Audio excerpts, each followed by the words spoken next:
institution that issues and regulates the currency of an entire nation. Based on historical precedent, the typical powers inherent in central banking practice include the control of interest rates and the expansion and contraction of the money supply itself. Now, the central bank does not simply issue money to the government, it loans it to them with interest. Then, through the mechanisms of increasing and decreasing the supply of money, the central bank essentially regulates the value of the currency issued. It is critical to understand that the entire structure of this system could only produce one thing in the long run: debt. It doesn't take a lot of ingenuity to figure this scam out. For every single dollar produced by both the central bank and its regulated commercial banks is loaned at interest. That means every dollar produced is actually the dollar plus a certain percentage of debt based on that dollar. And since the banking system has the monopoly of the production of the currency, and they loan each dollar out with an immediate debt attached to it, where does the money to pay for the debt come from? It can only come from the banks again, which means the banking system has to perpetually increase its money supply to temporarily cover the outstanding debt created, which in turn, since that new money is loaned out at interest as well, creates even more debt. The end result of this system is essentially slavery, for it is technically impossible for the government and thus the public to ever come out of the self-generating debt.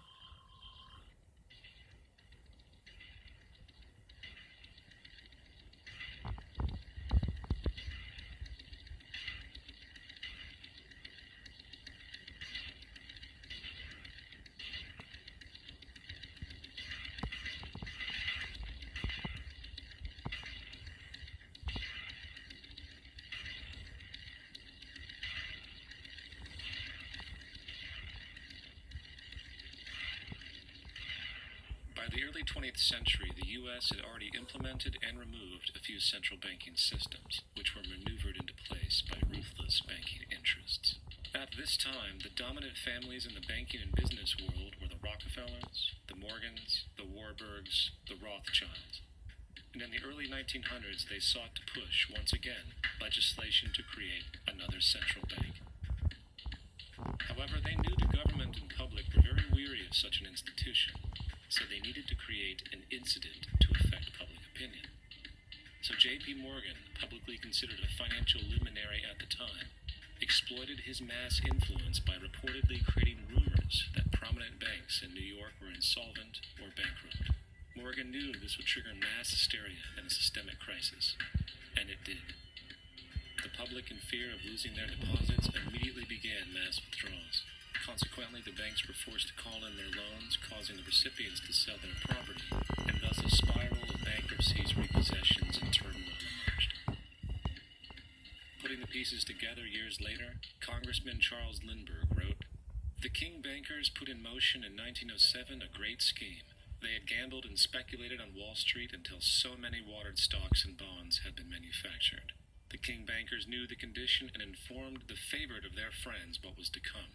There was to be a panic in the fall of 1907, and it would be advertised as the result of our bad banking and currency laws." The Panic of 1907 led to a congressional investigation headed by Senator Nelson Aldrich, who had intimate ties to the financial powers and later became part of the Rockefeller family through marriage. The commission led by Aldrich recommended a central bank should be implemented so a panic like 1907 could never happen again. This was the spark that the bankers needed to initiate their plan. And in 1910, a secret meeting was held at a J.P. Morgan estate on Jekyll Island off the coast of Georgia. It was there that the central banking bill called the Federal Reserve Act was written.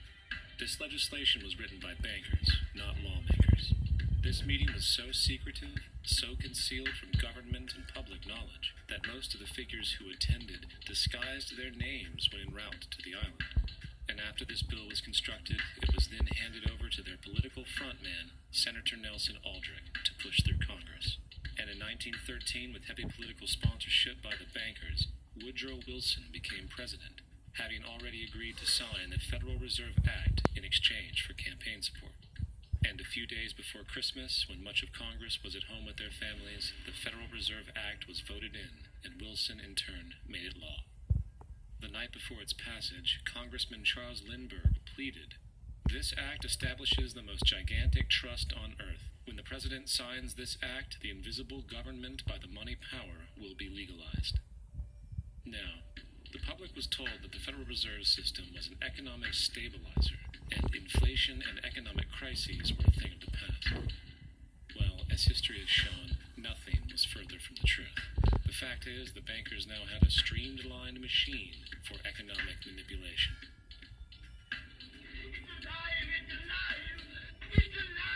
For example, from 1914 to 1919, the Fed substantially increased the money supply, resulting in extensive loans to small banks and the public. Then, in 1920, the Fed deliberately contracted credit in an extreme way, thus resulting in banks having to call in large numbers of loans, and, just like 1907, bank runs, bankruptcy, and systemic collapse occurred. Numerous competitive banks outside of the Federal Reserve System collapsed, further consolidating the monopoly of the money trust cartel. Privy to this scheme, Congressman Lindbergh pronounced, "Under the Federal Reserve Act, panics are scientifically created. The present panic is the first scientifically created one, worked out as we figure a mathematical equation." However, the panic of 1920 was just a warm-up. From 1921 to 1929, the Fed again increased the money supply, resulting once again in extensive loans to the public and banks. There was also a fairly new type of loan in the stock market, the broker call loan. Very simply, this loan allowed an investor to put down only a fraction of the stock's value, with the rest being loaned from the broker. This method was very popular in the roaring 1920s, as everyone seemed to be making money in the market. However, there was a catch to this loan. It could be called in at any time and had to be paid within 24 hours, and the typical result was the selling of the stock purchased with that loan. So, a few months before October in 1929, J.D. Rockefeller, Bernard Baruch, and many other insiders quietly exited the market, knowing the bubble created was about to burst. Then, on October 24th, 1929, the financiers who furnished the call loans started calling them in masse. This sparked an instantaneous, massive sell-off in the already inflated market, as sell orders and margin calls were systemically triggered. That then led to mass bank runs, eventually collapsing thousands of banks, enabling the large banks to buy up the now failed banks at a discount. But it didn't stop there. Rather than expanding the money supply in order to recover from this economic collapse, the Fed actually contracted it, fueling one of the largest depressions in American history. Outraged, Congressman Louis McFadden, then chairman of the House Banking Committee, filed a petition for impeachment against the Federal Reserve Board, stating, "Mr. Chairman, we have in this country one of the most corrupt institutions the world has ever known. I refer to the Federal Reserve Board and the Federal Reserve Banks. This evil institution has impoverished and ruined the people of the United States and has practically bankrupted our government. It has done this through the defects of the law under which it operates, through the maladministration of that law by the Federal Reserve Board, and through the corrupt practices of the moneyed vultures who control it." Now, having reduced the society to squalor, it was then decided that the gold standard should be removed. In order to do this, they needed to acquire the remaining gold in the system. So, under the pretense of helping to end the Depression, came the 1933 gold seizure. Under the threat of imprisonment for 10 years, everyone in America was required to turn in all gold bullion to the Treasury, essentially robbing the public of what little wealth they had left. And at the end of 1933, the gold standard was abolished. If you look at a dollar bill before 1933, it says it is redeemable in gold. If you look at the dollar bill today, it says it is legal tender, which means it is backed by absolutely nothing. The only thing that gives our money value is the public faith and how much of it is in circulation. Therefore, the power to regulate the money supply is also the power to regulate its value, which is also the power to manipulate and control entire economies.